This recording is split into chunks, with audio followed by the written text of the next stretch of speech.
네, 아리아나 그란데의 Thank You Next 노래 듣고 이슈 인터뷰로 이어가겠습니다. 자, 연말을 앞두고 배송 업무를 하던 택배 노동자가 쓰러져 의식이 없는 상황입니다. 아픈 기록도 병원 간 기록도 없는 건강한 40살, 과로가 불러오는 뇌출혈로 쓰러졌는데요. 다음 날에는 30대 택배 노동자가 집에서 숨진 채로 발견됐습니다. 역시 과로사로 추정되고 있습니다. 올해만 이렇게 목숨을 잃은 택배 노동자가 16명인데요. 택배사들 앞다퉈 대책을 내놨지만 연이은 상황들이 현장은 달라지는 게 없다고 이야기합니다. 자세한 내용 택배 노동자 과로사 대책위원회의 진경호 위원장 연결해 들어보겠습니다. 안녕하세요. 예, 안녕하십니까.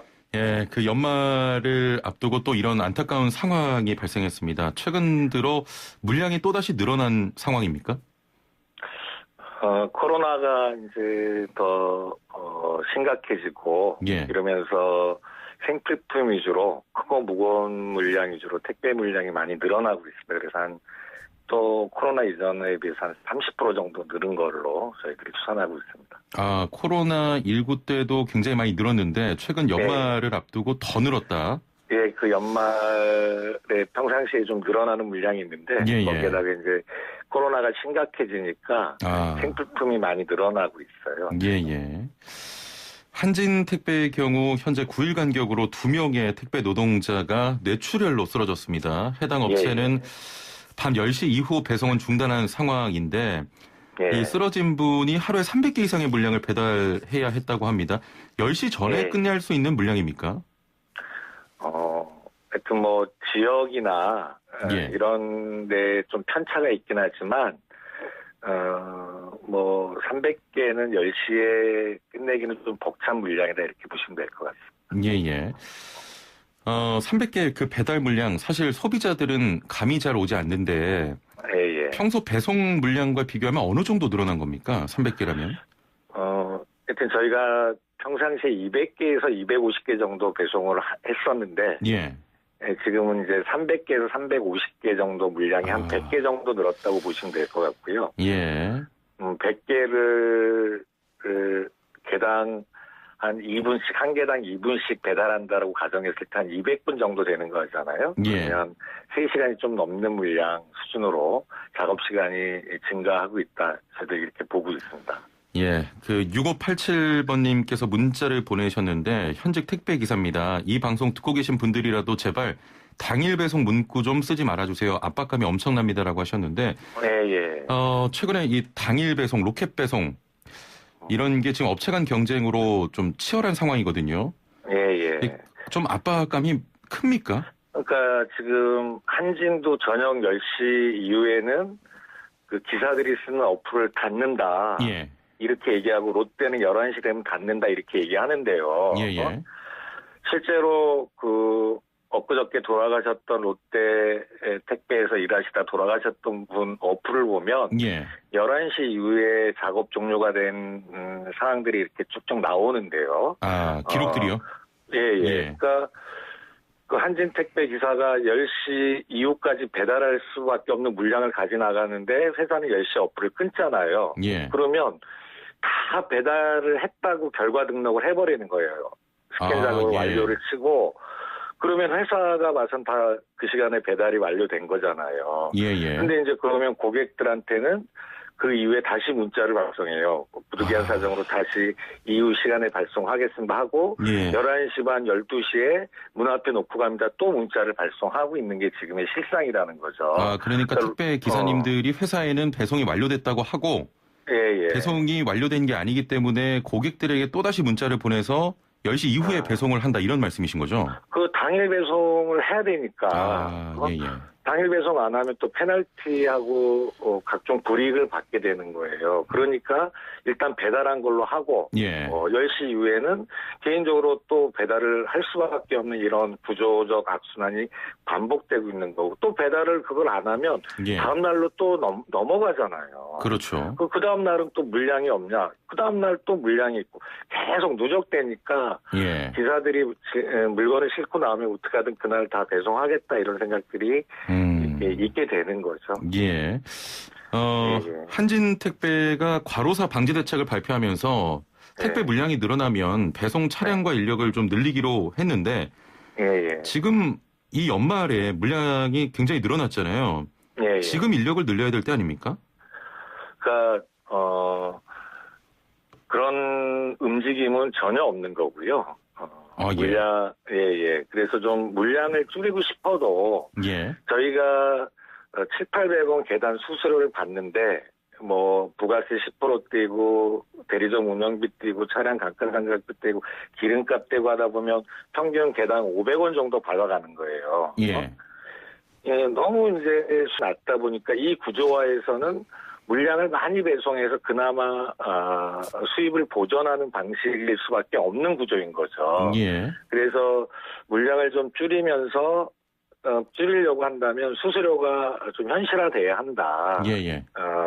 그래서 적정한 수수료로 받고 물량은 좀 줄이는 방식으로 하면 과로사 문제가 상당 부분 해소될 수 있지 않을까 저희는 이렇게 기대를 하고 있고요.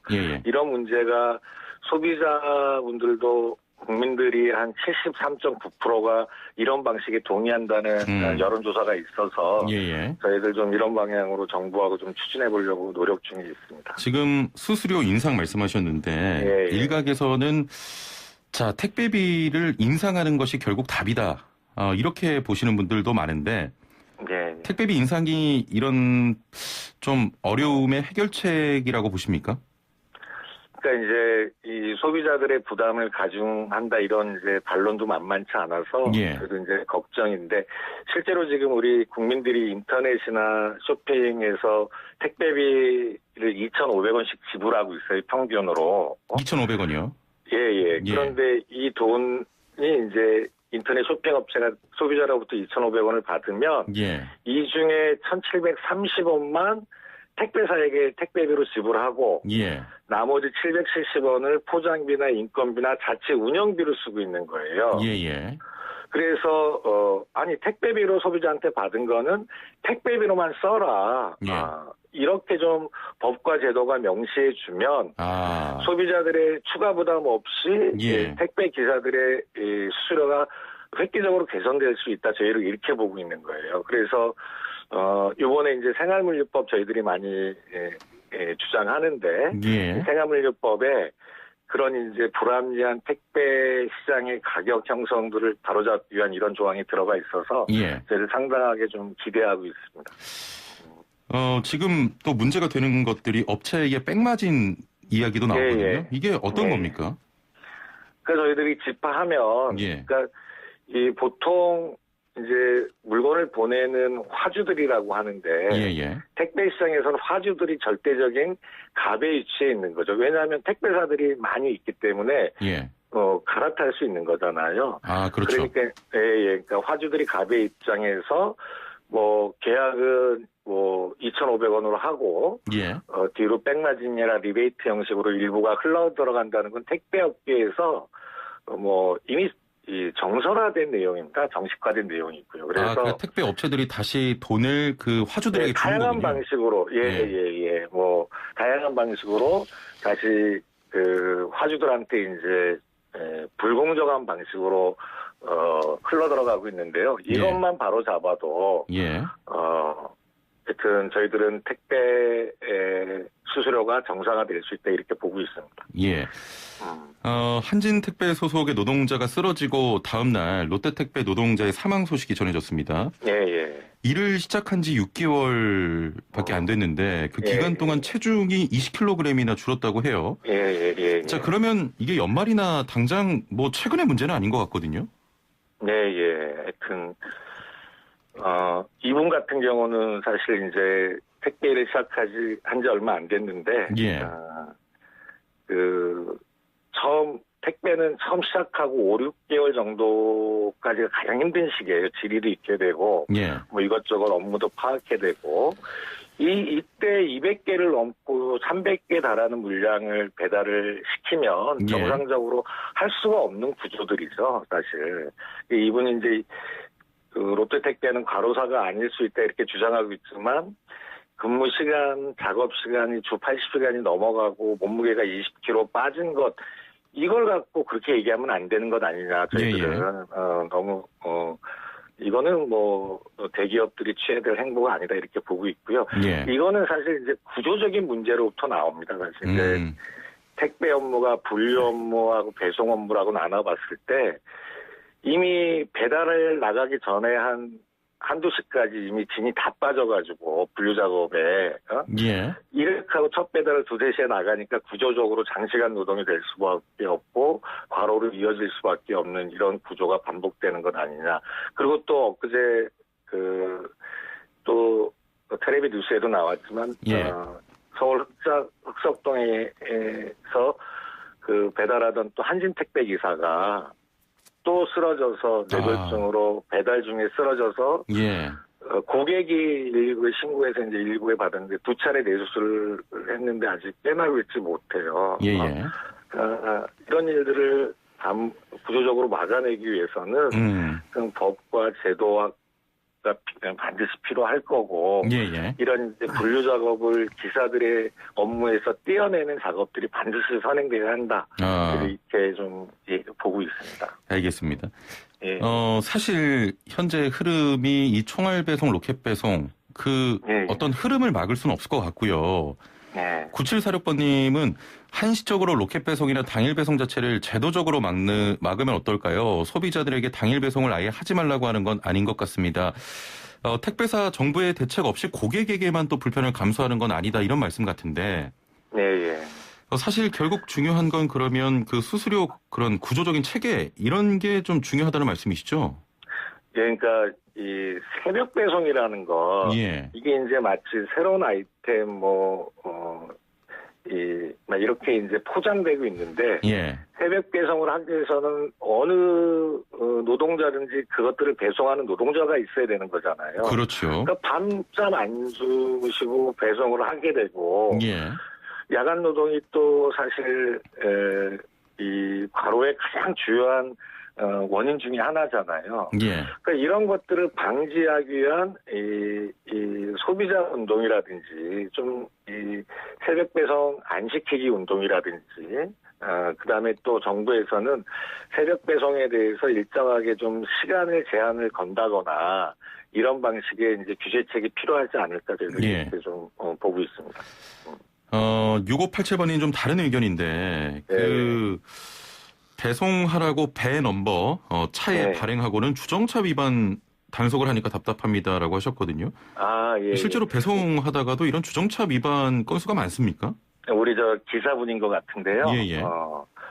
그러니까 당연히 이 시내 지역을 배송하시는 분들은 한 달에 많으면 수십 차례 이 주차율 위반 딱지가 오는 것들은 일상화되어 있는 거죠. 그러려고 하면 사실 이제 저희가 이 택배 배송 중에 불가피하게 했다 또 구청 찾아가서 막 사정 해야 되고 하는데 택배 기사들이 그럴 시간이 없잖아요. 그렇죠. 지금도 시간이 너무 일하는 데 집중이 되다 보니까. 그러니까 이제 이 택배 기사들이 배달 중에 잠시 정차하는 이 문제에 대해서는 불법 주정차 위반 딱지를 좀 면제해주는 방안을 정부에서 제도를 좀 만들어줬으면 한다는 게 우리 현장에서 일하는 택배 기사들의 간절한 영혼이죠. 또 그런 일이 있군요. 알겠습니다. 자, 얼마 전에 생활물류서비스 산업발전법이 국회 국토교통위원회 전체 회의를 통과했습니다.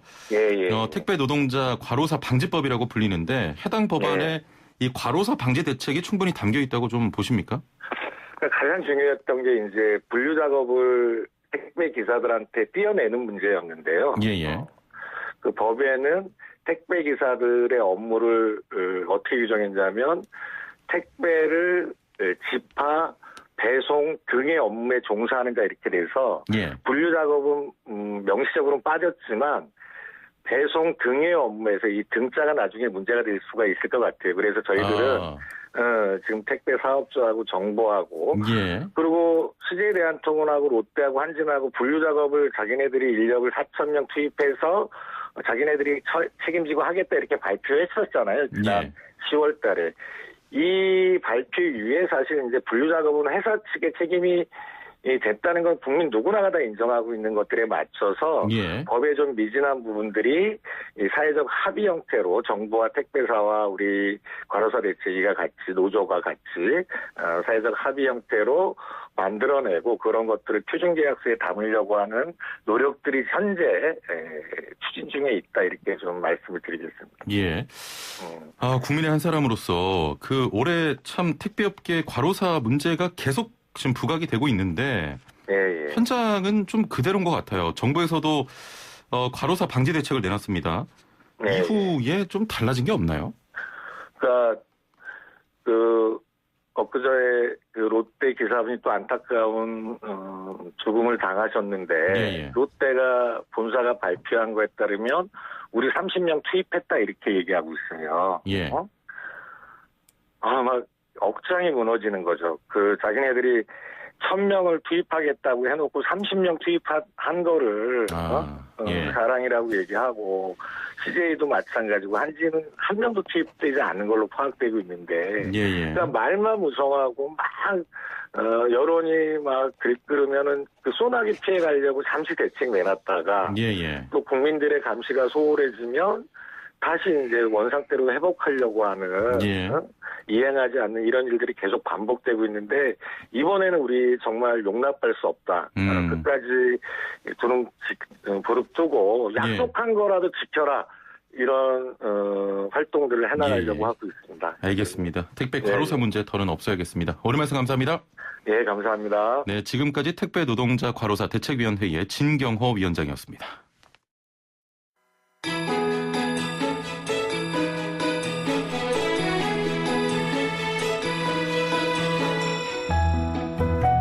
네, 슬기로운 생활을 위한 생활백서 오늘은 경기도 소식 준비했습니다. 기초연금수급자, 장애인, 기초생활수급자 등 복지 대상자를 위한 이동통신비 감면제도 혹시 알고 계시는지요? 경기도가 제대로 알지 못해 챙겨받지 못하는 복지 대상자를 위해서 집중 홍보 기간을 운영합니다. 자세한 내용 경기도 복지사업과 생활보장팀의 증세원 팀장 연결해 들어보겠습니다. 안녕하세요. 네, 안녕하세요. 예. 자, 경기도가 복지 대상자 이동통신비 감면과 관련해 집중 홍보 기간을 운영한다고요? 네, 그렇습니다. 2015년부터 복지 대상자 이동통신비 감면 제도가 시행되고 있는데요. 예. 이런 혜택 제도를 잘 몰라서 신청하지 못한 분들이 있어 미감면자 분에게 전화, 우편 등을 통해 적극 안내하고요. 예. 언론 매체를 활용하여 내년 1월까지 신청 안내하는 집중 홍보 기간을 갖기로 했습니다. 예. 근데 현재 감면 대상자 중에서 약 38% 정도가 감면 혜택을 못 받는다고요? 네. 사회보장정보원 시스템 복지 대상자 감면 대상에서 예. 한국통신진흥협회 지원 현황이 감면자 인원을 빼보니까요. 전국에는 320만 명이 되고요. 예. 경기도는 약 65만 명으로 추정하고 있습니다. 예. 자, 복지 대상자별 감면 혜택 내용은 어떻게 됩니까? 감면이 되시는 분들은 기초연금자, 장애인, 기초생활수급자, 한부모 가족 등 차상위 계층이고요. 예. 기초연금 수급자는 총 11,000원 한도에서 기본료와 통화료 50% 감면이 되며 장애인은 기본료 및 통화료 35% 감면이 되고요. 예. 기초생활수급자 중 생계의료급여 수급자는 총 33,500원 한도에서 기본료 월 최대 26,000원과 통화료 50%가 감면이 되겠습니다. 예. 그리고 주거교육급여 수급자와 차상위 계층은 총 21,500원 한도에서 기본료 월 최대 11,000원과 통화료 35% 감면이 각각 되겠습니다. 예. 그래서 미감면자분들이 신청을 다 하면요. 예. 1인당 1년의 평균 감면액이 한 15만 7천 원으로 산출해보면 그래서 경기도는 1,020억 원, 전국으로 보면 5,100억 원이 추가 감면을 받을 수 있다고 할 수 있습니다. 예. 자, 그렇다면 감면 신청은 어떻게 할 수 있습니까? 예. 감면 신청은 거주지 행정복지센터에 방문 신청하거나 상담 받을 수 있고요. 예. 보건복지부 복지로 사이트 인터넷으로 신청할 수 있고 이동통신사에 직접 신청할 수 있습니다. 예. 또한 중증 장애인 분들이나 초고령자 등 거동이 불편한 분들이 있어서 찾아가는 신청 서비스를 시행하여 직접 안내하고 신청을 받을 계획입니다. 예. 자, 이동통신비 요금 감면 이외에 다른 감면 혜택도 있습니까? 네, 있습니다. 그 기초생활수급자, 장애인, 차상위 계층 복지 대상자는 전기요금, 도시가스요금, 지역 난방비도 감면이 되고요. 신청서 한 장으로 한꺼번에 일괄 신청이 가능합니다. 예. 그래서 거주지 행정복지센터 요금 감면을 신청하면요. 다양한 혜택을 받을 수 있게 되겠습니다. 예, 알겠습니다. 복지 대상자분들 포함해서 도민들에게 하실 말씀 있으시면 한 말씀 부탁드리겠습니다.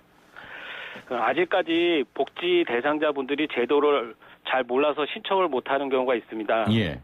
이를 위해 적극 행정으로 안내하고 찾아가는 신청 서비스를 통해 도민의 복지권을 보장하고요. 혜택을 누릴 수 있도록 촘촘하게 살펴보겠습니다. 예. 그리고 코로나19 장기화로 복지 대상자 취약계층 분들이 더욱 어려운 시기를 보내고 있는 실정입니다. 복지 제도를 적극 알려서 사각지대를 해소하고 복지 대상자분들이 조금이라도 경제적으로 도움을 받을 수 있도록 노력해 나가겠습니다. 예.